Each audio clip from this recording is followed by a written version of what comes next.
Nah, di video kali ini saya ingin mengajak kalian semua itu membahas hal yang mungkin belum pernah terpikir oleh kalian ya.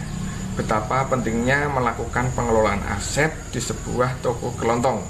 Kalian bisa jadikan video ini sebagai masukan untuk memperluas wawasan, dan yang jelas bisa juga nih untuk mempelajari hal baru dalam lingkup bisnis retail. Ini itu merupakan aset kita yang harus kita catat, dan kita tuh harus tahu jumlahnya itu ada berapa. Bukan cuma ini, nanti kita bahas aset-aset yang lainnya yang harus kita catat di dalam buku aset kita. Pengelolaan aset di sebuah toko kelontong, baik modern ataupun konvensional, itu sebenarnya sesuatu yang tidak boleh kita sepelekan ya. Di sini saya tidak akan membahas dan menjelaskan pengelolaan aset secara keseluruhan. Saya akan langsung ke pengelolaan aset yang menurut saya itu sangat penting sekali untuk kita lakukan hari ini. Apa sih yang harus kita lakukan hari ini? Yaitu yang pertama, mencatat semua barang-barang berwujud ataupun tidak berwujud yang ada di toko kita. Yang kedua, merencanakan perawatannya. Dan yang ketiga, melakukan perbaikan. Nah, 3 hal tersebut yang akan saya bahas di video kali ini. Tadi yang pertama, kita itu harus mencatat semua barang berwujud ataupun barang tidak berwujud yang ada di toko kita. Misalkan nih, barang berwujud itu apa saja sih?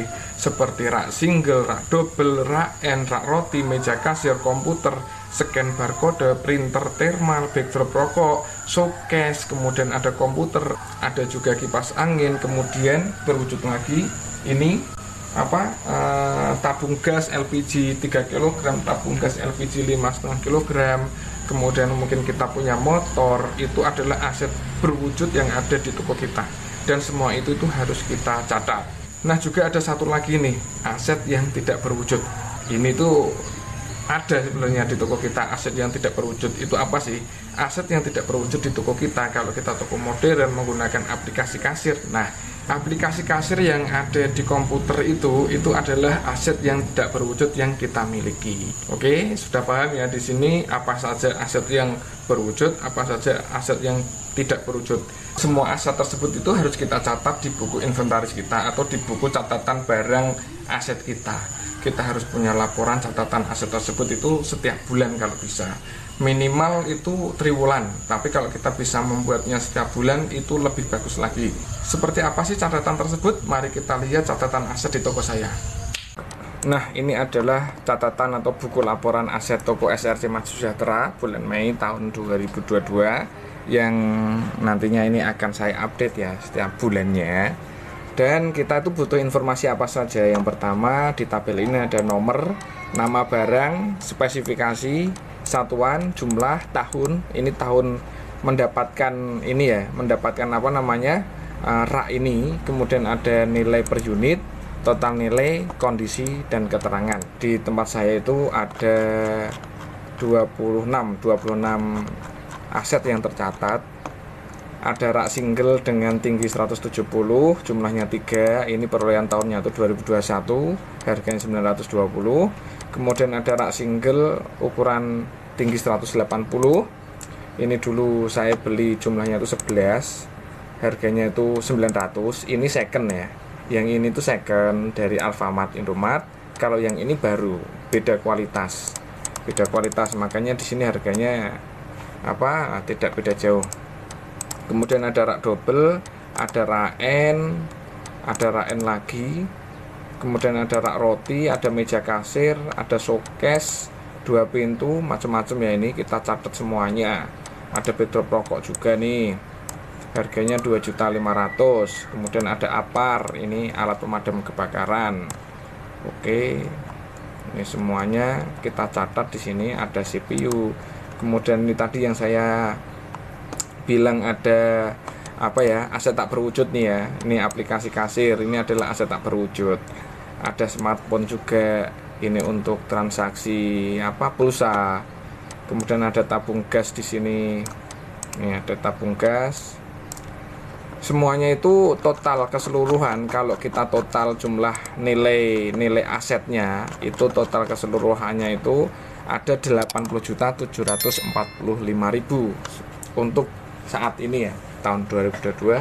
Jumlah aset saya yang ada di toko itu 80.745.000, belum termasuk bangunan dan tanah.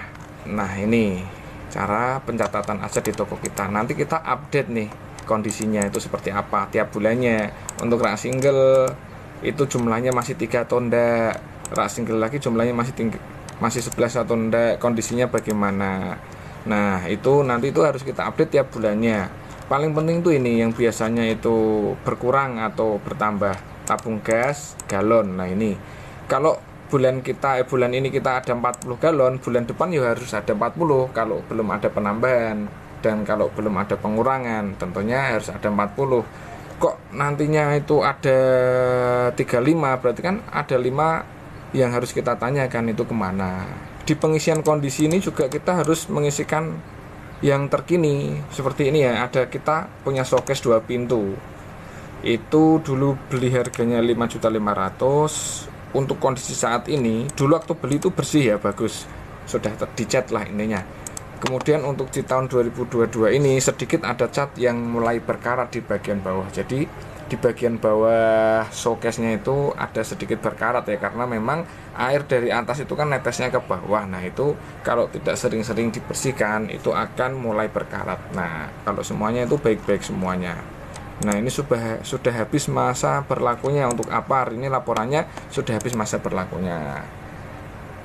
Kalau untuk mesin pom ini karena ada di luar, ini cat mulai kusam udah biasa. Nah, di sini tuh pentingnya pencatatan aset toko tuh itu.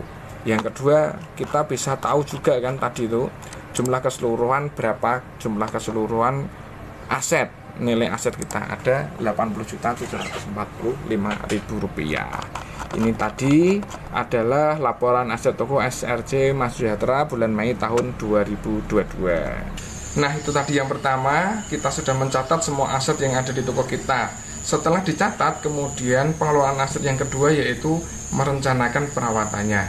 Kita kembali ke catatan tadi. Nah, dengan adanya catatan ini, kita itu kan tahu kondisinya. Nah, kondisinya, kalau ada laporan kondisinya baik, berarti kita tidak perlu perawatan kan? Tidak perlu perawatan dan tidak perlu perbaikan. Kemudian kayak ada showcase 2 pintu ini, sedikit ada cat yang mulai berkarat di bagian bawah. Jadi dengan adanya catatan ini maka kita itu bisa merencanakan perawatannya. Kemudian kita lakukan perawatan untuk showcase 2 pintu ini. Kemudian lagi untuk APAR sudah habis masa berlakunya di bulan kemarin ya. Berarti bulan ini kita itu harus mengisinya kembali, mengisi ulang APAR yang ada di toko kita. Jadi dalamnya itu masih bagus. Kalau ada lagi ini ya, cat mulai kusam mesin pom ini. Nah, ini kita bisa lihat, kita bisa lakukan pengecatan ulang ataupun hal yang lainnya yang bisa membuat pom ini menarik lagi. Nah, kemudian ada lagi keyboard. Tulisan di keyboard banyak terhapus. Jadi tulisan yang ada di keyboard itu sudah mulai pudar ya, sudah banyak yang terhapus. Jadi kita harus belikan lagi atau kita tuliskan lagi di situ, diperjelas lah, intinya seperti itu. Kemudian ada scan barcode-nya itu kurang sensitif. Nah, ini juga harus kita perhatikan juga. Scan barcode ini sangat penting sekali. Jadi di proses perawatannya kita bisa membeli yang baru karena kurang sensitif ini kan sangat mempengaruhi sekali dalam hal transaksi. Transaksinya itu kan berarti menjadi sedikit lama ataupun sedikit terhambat karena kurang sensitifnya barcode scan yang kita miliki. Nah itulah pentingnya catatan ini untuk perencanaan perawatan dan kemudian untuk dilakukan perbaikan di langkah selanjutnya. Nah, setelah kita tahu apa saja yang harus kita rawat, maka pengelolaan aset yang ketiga adalah melakukan perbaikan dari aset yang rusak atau butuh perawatan tersebut. Untuk perbaikan kita bisa memperbaiki sendiri ataupun meminta tolong tenaga orang lain untuk memperbaiki peralatan kita yang rusak atau memperbaiki aset kita yang rusak. Perbaikan aset itu sangat penting dan harus dilakukan sesegera mungkin karena itu terkait dengan keawetan aset itu sendiri dan kelancaran operasional toko. Juga berpengaruh di kenyamanan pelanggan dalam berbelanja. Misalkan nih, kita tahu kalau rak-rak kita itu sudah agak berkarat. Kalau kita diamkan saja, tidak kita cat, tentunya juga pelanggan tidak akan nyaman. Kita sudah tahu nih, mouse atau keyboard dari dari komputer kita itu sudah sedikit tidak baik. Nah, kalau kita abaikan, tentunya itu akan menghambat proses jual beli atau proses transaksi. Masih banyak contoh lainnya lagi betapa pentingnya aset itu harus kita pelihara, aset itu harus kita rawat, dan aset itu harus kita jaga. Selain itu, dengan mengelola aset, kita itu tahu jumlah keseluruhan aset kita itu ada berapa. Seperti mungkin ini ada gas LPG, keseluruhannya itu ada berapa, total nilainya itu ada berapa, kemudian total rak di dalam toko itu ada berapa, meja kasir ada berapa, showcase ada berapa, nilainya totalnya semua itu berapa, kita itu tahu dan kita bisa mengamankannya. Kalau ternyata laporan setiap bulannya itu jumlah asetnya itu menyusut atau jumlahnya itu berkurang, maka kita ada pertanyaan, nih asetnya kemana. Misalkan jumlah tabung gas ya, di bulan pertama ada 30 tabung gas, kemudian di laporan berikutnya di bulan kedua ternyata tabung gas itu tinggal 28. Nah, kita kan ada pertanyaan itu, yang 2 kemana, apakah terjual atau hilang. Nah, kita itu tahu di situ. Kalau tanpa ada pencatatan seperti itu, kalau kita hanya menghitung itu, nanti kita akan lupa. Tapi kalau ada laporan jelas seperti inventarisasi itu, kita akan jelas tahu jumlah keseluruhan semuanya itu berapa. Dan itu berlaku untuk barang-barang lainnya ya. Disinilah pentingnya pengelolaan aset yang baik di sebuah toko kelontong, baik modern ataupun tradisional. Ingat ya, jangan sepelekan pengelolaan aset ini. Itulah tadi 3 hal yang perlu diperhatikan dalam pengelolaan aset di toko kelontong. Semoga informasi ini bermanfaat, bisa sebagai masukan untuk kalian memperluas wawasan, dan yang jelas semoga bisa juga untuk kalian mempelajari hal baru dalam lingkup bisnis retail. Apabila kalian semua suka ya dengan materi tentang pengelolaan aset ini, maka jangan lupa like, share, komen, kemudian subscribe dan nyalakan tombol loncengnya agar tidak ketinggalan video-video saya berikutnya. Terima kasih, salam sukses luar biasa bagi kalian semua pembisnis retail dimanapun berada. Sampai jumpa di video berikutnya. Wassalamualaikum warahmatullahi wabarakatuh.